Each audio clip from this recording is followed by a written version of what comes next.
not talk about riding for a minute. Let's talk about when you're not on the bike. So it's lunchtime right now, so usually the track's always closed at noon for an hour for lunch. You can come to a track and eat the horrible shit that they make here. It's always like really bad onion rings, and you just feel.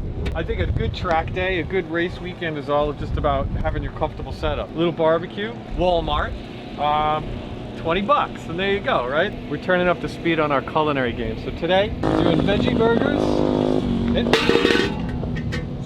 Cheap barbecue. We're doing veggie burgers, and this is Brussels sprouts cut in half with butter, salt, and pepper. Trying to keep it healthy, you know? That's why we picked butter, not olive oil. Olive oil is probably better, right? They come out greasy that way, you know? So we let these bake up in here. Later in the day, Kelly's making cookies. Sugar cookies, right?